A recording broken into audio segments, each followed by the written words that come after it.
Bonsoir les filles. Voilà, j'ai trouvé un nouveau moyen de vous apprendre à vous servir de votre PSP. C'est donc une vidéo et j'en posterai d'autres pour tous les problèmes que vous pouvez rencontrer, toutes les explications que je pourrais vous donner et ainsi aussi vous faire des montages que vous pourrez voir en vidéo, voir comment je conçois une création et ça vous donnera peut-être des idées et vous décomplexera sur voilà, les peurs que vous avez de ne pas bien faire ou autre. Donc pour commencer, on va s'atteler au logiciel en lui-même. Donc ici en haut, vous avez une ligne de ce qui s'appelle une barre de tâches. Comme vous le voyez, la mienne est modifiée parce que j'ai ajouté des choses. La vôtre s'arrête normalement à aide.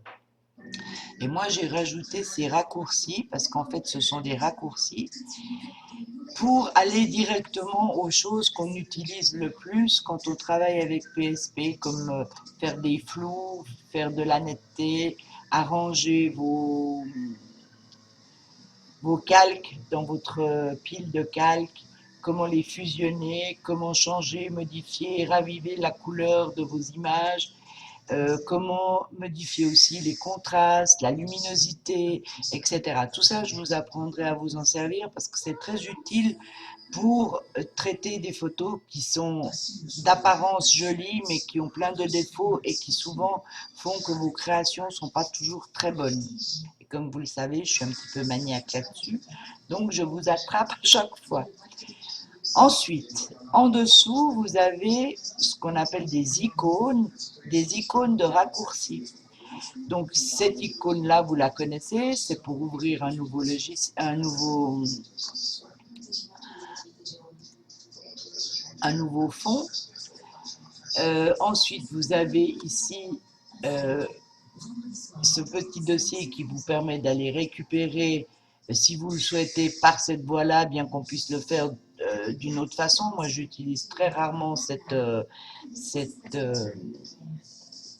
option. Je passe par mes dossiers qui sont sur mon bureau, c'est beaucoup plus simple. Ensuite, on va quand même en prendre une pour...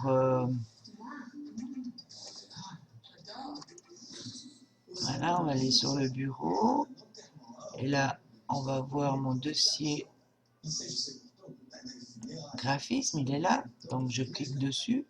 Et maintenant, si je veux une image, n'importe laquelle, je vais vous prendre ce que je suis en train de vous préparer en ce moment, c'est des images que je suis en train de tuber pour Halloween. Donc on va en prendre une, n'importe laquelle au hasard, on va prendre celle-là. Donc je clique dessus et voilà. Donc comme vous voyez aussi, j'ai une option que vous pouvez faire par cette icône-là, que vous pouvez mettre sur votre barre d'icônes, qui permet soit de travailler de cette façon, soit d'avoir l'image en plein écran. L'avantage d'avoir l'image en plein écran, c'est qu'elle vous permet, quand vous gommez par exemple, de bien gommer les bords, qu'il ne reste rien dans sur votre image et que ça soit une image propre.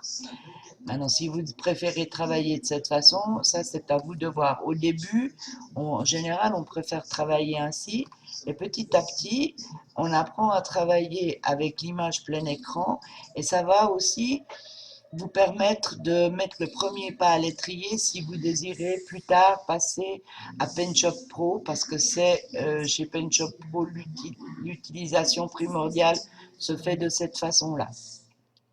Donc revenons à nos icônes. Donc toutes ces icônes, vous pouvez cliquer dessus et vous savez à quoi ça sert.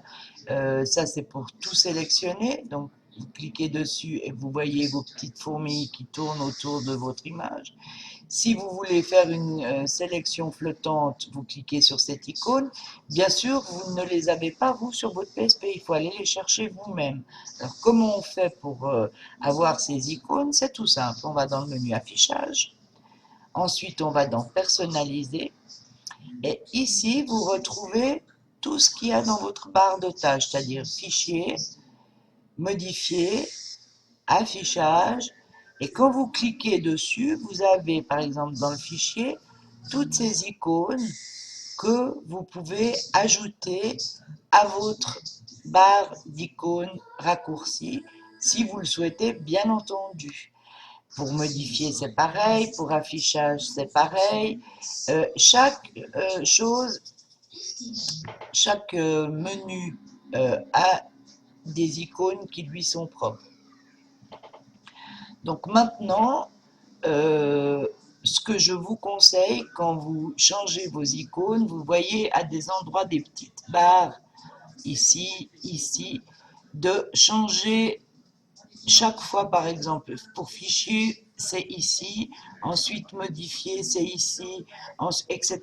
De bien changer au fur et à mesure dans les bonnes, entre les bonnes barres pour que vous ayez des choses bien précises.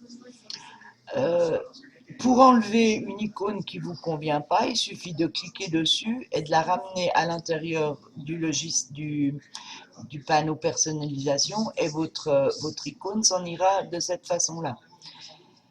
Ça, donc, c'est pour les icônes de raccourci. Maintenant, ici, vous avez une autre barre qui changera à chaque fois. C'est les paramètres de l'outil que vous allez utiliser. Alors ici, c'est l'outil main qui ne sert à rien. Et l'outil zoom. Alors, le zoom, vous pouvez le faire aussi à partir de la lettre Z de votre clavier. Et si vous faites, il faut que je désélectionne. Voilà. Vous cliquez et si vous voulez dézoomer, c'est pareil, moins et ça dézoome. Voilà. Etc. Ensuite, ici, moi, je vous conseille de mettre le centre d'apprentissage. Comment on fait? On va de nouveau dans le panneau affichage. On va dans palette et on clique sur centre d'apprentissage. Ici, vous avez calque, c'est ce qui se trouve ici.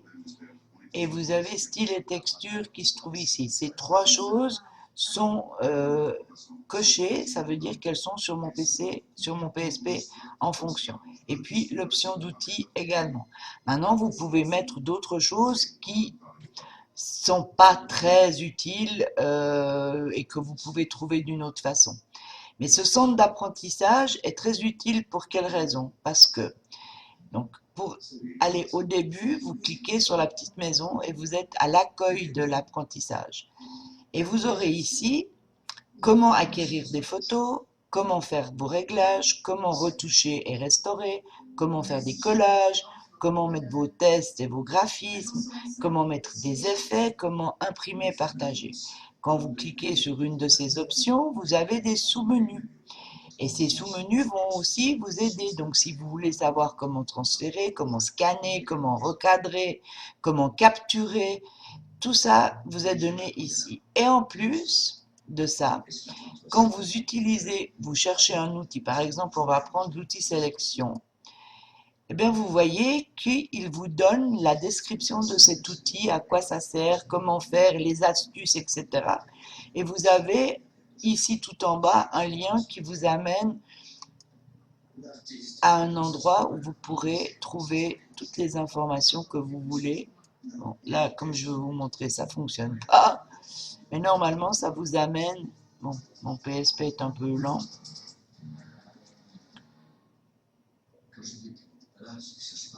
Bon, voilà. Ça vous amène donc dans votre Mozilla ou dans votre Explorer, ça dépend.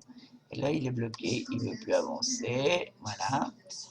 Et ensuite, vous aurez, une fois que ça sera connecté, je ne sais pas pourquoi c'est très long, je pense parce que j'enregistre une démo, donc c'est peut-être ça qui ralentit. Mais en principe, ça se fait tout seul. Voilà, vous arrivez ici et vous avez votre apprentissage et tout ce qui concerne PSP, tous les problèmes que vous rencontrez avec PSP, vous trouvez les solutions à cet endroit-là. Donc, on ferme ça parce qu'on n'en a pas besoin et on revient à notre PSP. Ensuite, vous avez tous les outils ici. Là aussi, vous pouvez en rajouter, mais c'est pas très nécessaire parce qu'en général, quand vous voyez ce petit logo, ça veut dire que vous pouvez ouvrir et avoir d'autres outils à l'intérieur. Donc, c'est pas nécessaire d'en rajouter, ceux qui sont là sont suffisants. Mais moi, je vais vous montrer des outils que j'utilise beaucoup.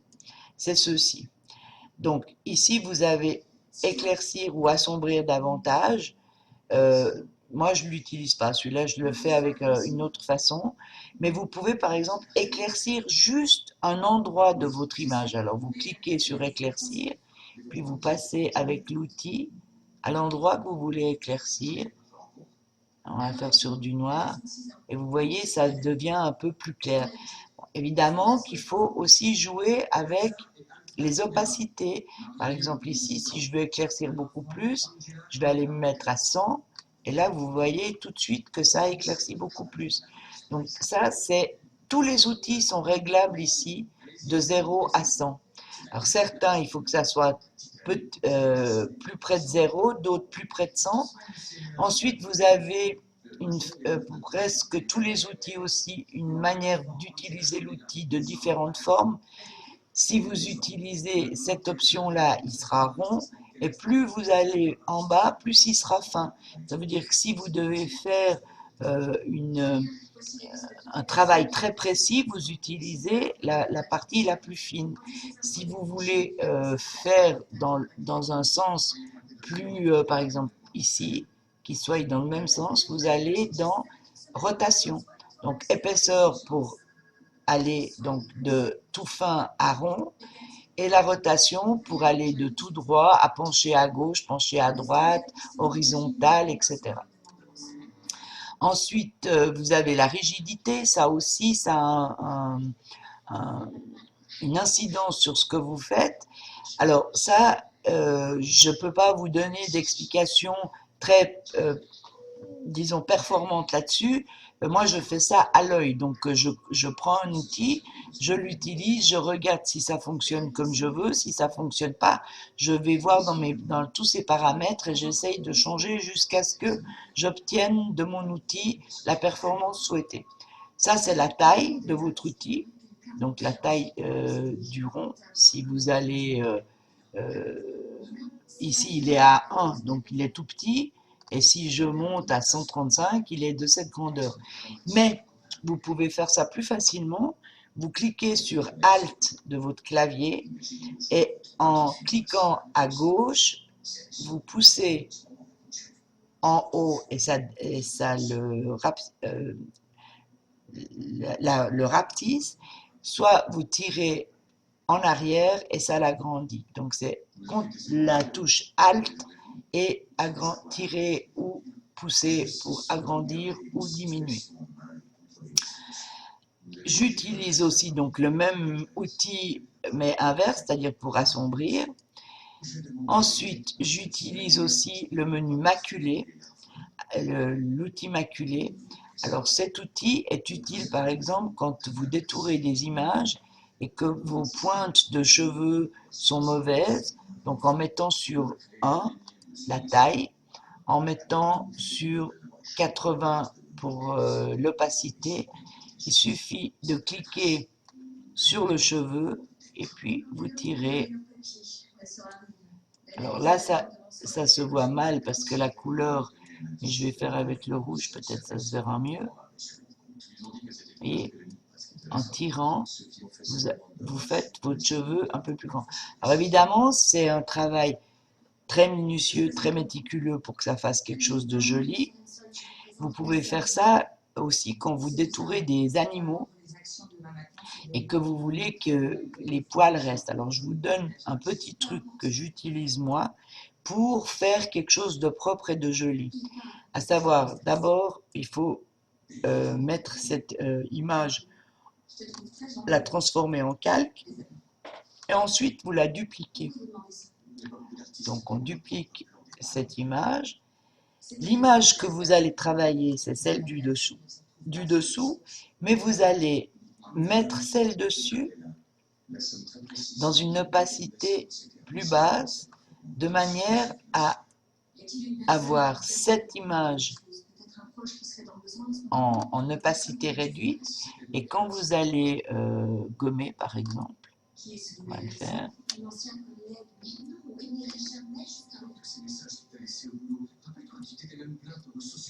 Voilà, l'opacité, on va mettre 100. Et je ne suis pas sur la bonne image, donc c'est pour ça que ça ne fonctionne pas. Donc on va revenir en arrière. Voilà. Donc je veux effacer cette image. Donc je vais effacer. Voilà. Et donc, si j'efface par exemple ça, parce que j'ai fait une mauvaise manipulation, je peux le remettre. Soit, alors, une autre technique, quand vous cliquez pour effacer, vous cliquez sur la partie gauche de votre souris. Et quand vous effacez quelque chose qui ne doit pas être effacé, il suffit de recliquer, mais sur la partie droite de la souris, et ça remet la matière là où vous l'avez enlevée et que ça ne devait pas être. Avec cette technique du calque dessus-dessous, quand je veux faire mes cheveux pour qu'ils soient beaux, eh bien, je prends le calque du dessus et ainsi je suis sur le calque qui n'est pas effacé avec mon outil gomme ou mon outil maculé, et de cette façon, je fais quelque chose de propre et de joli.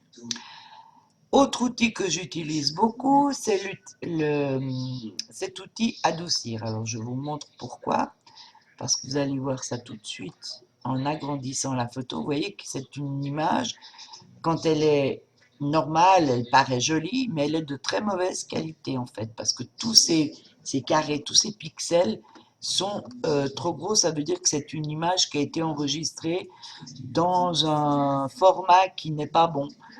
En principe, pour avoir des bonnes photos, on les enregistre en PNG, mais c'est en général trop lourd pour aller sur les forums ou les sites, toutes ces choses-là.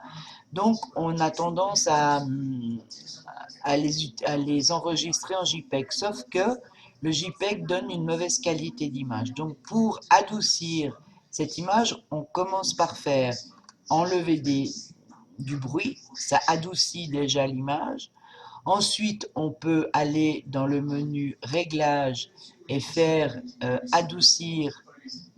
Ça adoucit un peu et on refera la netteté après. Et si vous avez encore des endroits qui sont pas beaux, qui sont trop pixelisés comme ici, on peut adoucir encore avec l'outil adoucir. Et ça fait, bon, cette photo, elle est vraiment de très très mauvaise qualité, mais on va pouvoir l'utiliser quand même en la travaillant de manière précise. Et en général, les tubes que je vous fais, je les ai en principe tous retravaillés. Alors maintenant, on va redonner un tout petit peu de couleur aux endroits principaux. Attendez, voilà. Donc, je vais, avec l'outil assombrir, passer sur les sourcils de la fille, sur les cils des yeux, pour redonner un peu de couleur, sur les lèvres, sur les trous du nez. Et ensuite, je prends l'outil netteté et je fais la netteté sur l'œil et sur l'autre, sur la bouche, sur le nez, sur les sourcils, encore un petit coup sur le nez.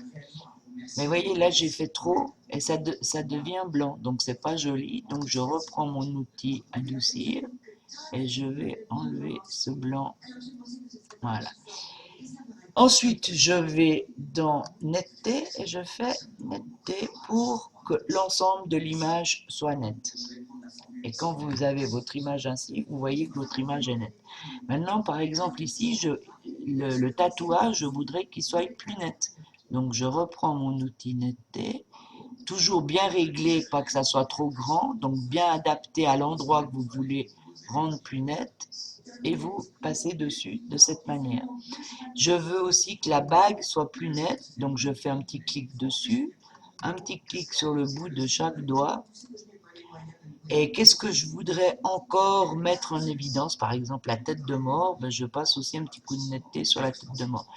Ou sur la bordure de la robe, de façon à ce qu'elle ressorte bien. Voilà. Maintenant, si je vois une tache, on va d'abord finir ces outils-là. Donc, vous avez ici donc les outils que j'utilise le plus. C'est éclaircir, assombrir, maculer, quelquefois tirer, mais je vous apprendrai après, adoucir et la netteté. Les autres, je m'en occupe pas, je fais ces choses-là par d'autres moyens. Maintenant, supposons que j'ai une tâche ou une lettre, quelque chose qui soit sur mon image et que je voudrais enlever parce que c'est pas beau, ou etc.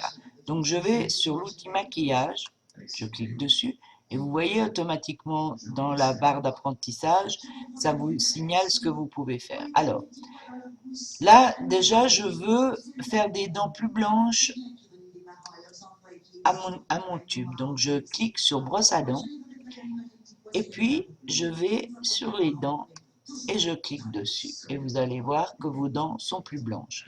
Alors, il ne faut pas en abuser parce que quelquefois, ça fait des choses très moches. Donc, si vous voyez que c'est pas beau, revenez en arrière et ne faites rien. C'est mieux que de faire quelque chose qui n'est pas beau. Maintenant, je suppose que cette tache ici est une tache qui ne doit pas être là. Je veux l'enlever. Donc, je vais dans Correcteur. Et vous voyez, cet outil est en forme de cible. Vous avez une cible extérieure large et une cible centrale plus petite. Donc on va adapter à la tâche que je veux enlever. Donc il faut que je fasse plus petit. Donc, et je vais avec le centre sur la tâche et je clique et la tâche est partie. Si je veux enlever celle-ci par exemple, je fais pareil. Je vais dessus, je clique et la tâche est partie. Donc sur un visage, si vous avez des taches que vous voulez enlever parce qu'elles ne sont pas belles, donc vous agrandissez toujours votre image pour bien voir ce que vous faites, de manière à ne pas faire n'importe quoi. On va dire que on veut enlever par exemple ce point rouge là qui n'est pas beau. Donc on clique dessus et vous voyez comme l'outil est trop grand, ben, ça a enlevé une partie du nez. Donc on revient en arrière, on ajuste son outil et on va uniquement sur ce petit truc ou celui-là par exemple. Voilà. Et vous avez ces deux points rouges très vilains qui sont partis. On peut faire ça pareil pour ici par exemple, pour agrandir un peu la bouche, faire quelque chose d'un peu plus joli. Et il faut savoir que ça prend, dans le cercle extérieur, ça prend la couleur qui est autour. Donc ne cliquez pas n'importe comment pour que, parce que si je clique ici, je vais avoir du blanc. Non, c'est pas vrai, j'ai dit une bêtise. Voilà. Alors, on va arrêter là pour cette première vidéo, parce que faut pas que ça soit trop long la première fois. Je vais voir ce que donne cette vidéo, parce que je vous avoue franchement que c'est la première fois que je me sers de ce logiciel et que j'aimerais bien que ça soit une bonne chose pour vous. Je suppose que je ne peux pas mettre la vidéo sur le forum, je vais devoir mettre un lien et toutes les vidéos que je vais vous faire seront de cette façon-là. Voilà, je vous remercie de votre attention et je vous dis à la prochaine vidéo. Merci, à bientôt.